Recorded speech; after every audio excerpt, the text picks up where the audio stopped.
तो दोस्तों आप लोग कैसे हैं? मैं फिर आया हूँ लेकिन आज मैं कोई टॉपिक नहीं लेकर आया हूँ। तो आज मैं किस टॉपिक पे बात करने वाला हूँ मुझे खुद नहीं पता है, सोचना पड़ेगा।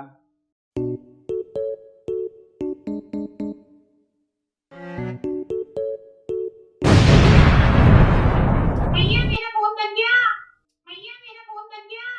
ओके, तो ये वैसे बड़ी प्रॉब्लम मुझे भी लगती है, लोगों के फ़ोन दब जाते हैं यूज़ करते-करते। क्यों दब जाते हैं? क्या ऐसी गलतियाँ करते हैं जिसकी वज़ह से उनके फ़ोन ब्लास्ट हो जाते हैं? इसी के ऊपर हम आज थोड़ा-सा डिस्कशन करने वाले हैं। क्योंकि हम जनरल लाइफ़ में कुछ ऐसी गलतियाँ अपने मोबाइल फ़ोन के साथ में कर जाते हैं जो कि उनकी बैटरी लाइफ़ या ओवरऑल फ़ोन के लिए काफ़ी ज़्यादा हानिकारक रहती है। तो चलिए शुरू करते हैं। आप देख रहे हैं टेकजेनिक्स, मैं शिवम, टेकजेनिक्स में आपका बहुत-बहुत स्वागत करता हूँ।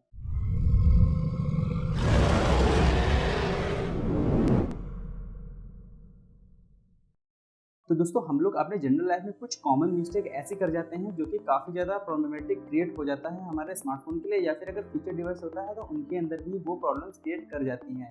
कई बार हमें ऐसा फास्ट फूड इशू देखने को मिला है कि पर्टिकुलर मोबाइल की बैटरी फट गई, जैसे कि हमें एम आई या फिर सैमसंग के फोन के अंदर देखने को मिलता है।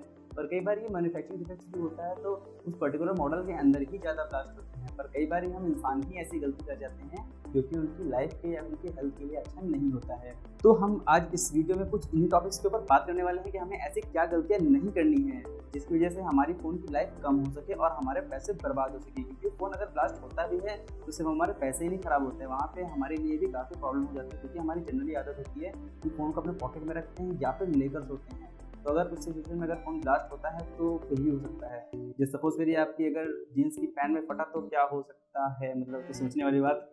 अपना सोच समझ गए होंगे आप लोग। समझ रहे हो? समझ रहे हो आप? समझ रहे हो ना? बस यही है। तो दोस्तों हम लोग एक नया स्मार्टफोन तो खरीद लेते हैं, उसके साथ में कंपनी हमें चार्जर, केबल और उसके साथ में कुछ चुटकू-पुटकू सी किताबें, बहुत सारी फालतू की चीज़ें भी देती हैं। पर जनरली उसके अंदर हम एक चार्जर को ही यूज़ करते हैं और समय के साथ वो खराब हो जाता है। या तो उसकी केबल टूट जाती है या फिर वो चार्जर ही किसी वजह से फूक जाता है। तो उस सिचुएशन में हम क्या करते हैं कि मार्केट में जाते हैं और दुकान वाले भैया से बोलते हैं कि हमारे इस पर्टिकुलर फ़ोन का चार्जर हमें दे दीजिए। वो उठा के आपको कोई भी चार्जर दे देता है और आप मुँह बंद करके लेके चले जाते हैं बिना ये देखे कि आपके स्मार्टफ़ोन के लिए पर्टिकुलर वो वोल्टेज कंपैटिबल है भी या फिर नहीं है। और कई बार ऐसा होता है कि हमारी केबल डैमेज हो जाती है तो उसको हम ऐसे-ऐसे मरोड़ के तार वार लगा के जोड़-जाड़ के टेप लगा के भी यूज़ करते रहते हैं, या फिर कई बार हम जाते हैं बाहर से और 30-40 रुपए की कोई भी घटिया सी केबल उठा के लेके चले जाते हैं। तो ये गलती आपको ज़रा से भी नहीं करनी है, क्योंकि अगर आपके फ़ोन के कंपैटिबल वो चार्जर नहीं होगा, या हो सकता है कि आपका फ़ोन सिर्फ 10 वोल्ट की फास्ट चार्जिंग सपोर्ट करती है और आप वहाँ पे 25 से 30 वोल्ट का चार्जर लगा रहे हैं, तो डेफिनेटली आपकी बैटरी हेल्थ पे वो काफ़ी गंदा असर डालने वाली है। और वहीं अगर हम केबल्स की बात करें तो केबल्स को अगर आप ऐसे तार मरोड़ के लगाते हैं या फिर कोई भी लोकल केबल लगाते हैं तो वो हीट अप होकर जल सकती है और उसमें शॉर्ट सर्किट हो सकता है। इसकी वजह से आपके स्मार्टफ़ोन के अंदर जो कनेक्टिंग पिन होती है वो भी खराब हो सकती है और आपकी बैटरी की लाइफ पे तो बुरा असर पड़ता ही पड़ता है। जनरली आपके स्मार्टफ़ोन हीट अप होने का एक यही कारण होता है कि आप गलत चार्जर का यूज़ करते हैं तो उसको चार्ज करते हैं। अगर आपका कभी भी चार्जर खराब हो जाता है तो इसी इनपुट आउटपुट का ही चार्जर मार्केट से खरीदें, या फिर सबसे बेस्ट तो यही होगा कि आप सेम चार्जर वहीं खरीदें सर्विस सेंटर से जाके, या फिर ऑनलाइन भी परचेस कर सकते हैं। दोस्तों अगर हम दूसरे पॉइंट की बात करें तो जनरली कई बार ऐसा होता है कि लंबे समय तक फ़ोन को हम यूज़ करते हैं तो उसकी बैटरी लाइफ कम हो जाती है, या फिर वो फूल जाती है, या फिर कुछ भी ऐसा इशू हो जाता है जिसके अंदर बैटरी आपकी काम नहीं कर रही होती है। तो हम लोकल मार्केट में जाते हैं और उसकी बैटरी चेंज करवा लेते हैं। हम कुछ पैसे बचाने के चक्कर में उसके अंदर लोकल बैटरी लगा लेते हैं जो कि काफ़ी ज़्यादा आपके फ़ोन को हार्म करती है। क्योंकि हमारी जो कंपनियाँ बैटरी बनाती हैं वो काफ़ी ज़्यादा प्रिसीजन से बनाती है और काफ़ी सिक्योरिटी फैक्टर्स का उसके अंदर यूज़ करती हैं, जिसकी वजह से उसको फटने के चांस काफ़ी ज़्यादा कम हो जाता है।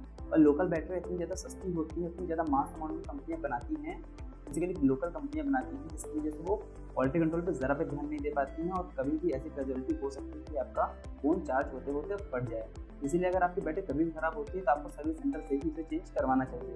दोस्तों हमारा अगला पॉइंट हीटिंग इशू से रिलेटेड है। जैसा कि स्मार्टफ़ोन को अगर हम हैवी यूज़ कर लेते हैं या फिर काफ़ी ज़्यादा उसके ऊपर लोड डालते हैं तो वो गर्म होना चालू हो जाता है। तो उस सिचुएशन में हमें उसे ज़रा भी यूज़ नहीं करना चाहिए। थोड़ी देर के लिए 10 से 15-20 मिनट के लिए उसे ब्रेक दे देना चाहिए ताकि हमारा ओवरऑल फ़ोन कूल डाउन हो जाए और फिर उसे रीयूज़ करना चाहिए। बेसिकली हमारी एक और गंदी आदत होती है कि उसको हम चार्जिंग पे लगा के यूज़ करने की कोशिश करते हैं।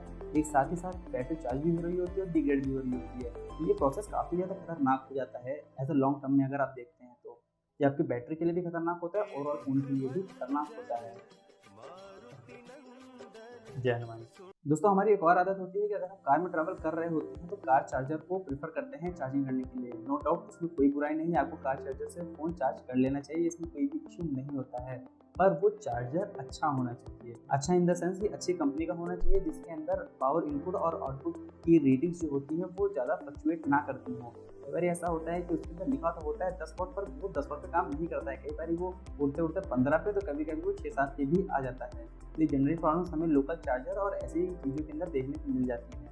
अगर आप कार चार्जर को यूज़ कर रहे हैं तो किसी अच्छे ब्रांड का खरीदे, 400-500 रुपये तक खर्च करें, तब वो आपके लिए बिल्कुल सेफ है और आपके फ़ोन के लिए भी। दोस्तों हमारी जनरली एक और आदत बन जाती है अपने फ़ोन को ओवरचार्ज करने की। ओवरचार्ज करने का मतलब है कि ऐसा नहीं है कि 100% से ज़्यादा आपका फ़ोन चार्ज हो जाएगा, पर कहने का मतलब है कि आपको जनरली फ़ोन 90% तक ही चार्ज करना चाहिए और 30% से नीचे नहीं रह जाना चाहिए। यानी कि अपनी बैटरी परसेंटेज को 30 से 90 के बीच में रखनी चाहिए, जो ऑप्टिमम हेल्थ होता है। ऐसा कंपनियाँ भी बोलती हैं और ऐसे बहुत सारे इंजीनियर्स भी बोलते हैं जो कि इसके ऊपर रिसर्च करते हैं। क्योंकि अगर आप 30% से नीचे जाते हैं तो उसके अंदर जो केमिकल्स होते हैं उसके अंदर डिग्रेड होना चालू हो जाते हैं आयन्स, जिसकी वजह से वो चार्ज की होल्डिंग कैपेसिटी खो देते हैं। तो इसकी वजह से आपकी बैटरी लाइफ जो कभी 2-3 दिन तक चलती थी,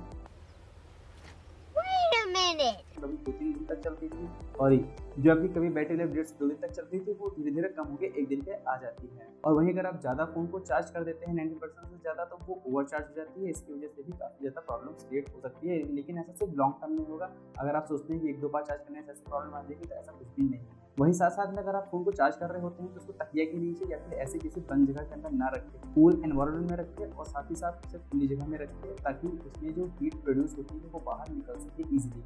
दोस्तों उम्मीद है कि सारे डाउट्स क्लियर हो गए होंगे बैटरी से रिलेटेड, क्योंकि ये कुछ जनरल प्रॉब्लम्स होती हैं या फिर जनरल आदतें होती हैं जो हम रियल लाइफ में करते रहते हैं, पर ये हमारे फ़ोन के लिए काफ़ी ज़्यादा हानिकारक हो सकता है। क्योंकि हम अपने स्मार्टफोन के अंदर काफ़ी पैसा इन्वेस्ट करते हैं, तो इसलिए हमें उसे अच्छे से यूज़ करना चाहिए ताकि वो लंबे समय तक हमें अच्छा एक आउटपुट दे सके। तो उम्मीद है आपको ये वीडियो पसंद आई हो। अगर आपको वीडियो पसंद आई हो तो वीडियो को लाइक करिए, चैनल को सब्सक्राइब करिए, और अगर आपको कुछ लगता है कि मैं इस टॉपिक पर वीडियो बना सकता हूँ तो कमेंट सेक्शन में ज़रूर बताएं, या फिर हमारे इंस्टाग्राम हैंडल पर जा सकते हैं, वहाँ पर मुझे पर्सनल कमेंट करके बता सकते हैं। मैं वीडियो ज़रूर बनाने की कोशिश करूँगा। जय हिंद, मिलते हैं आपसे हम नेक्स्ट वीडियो में।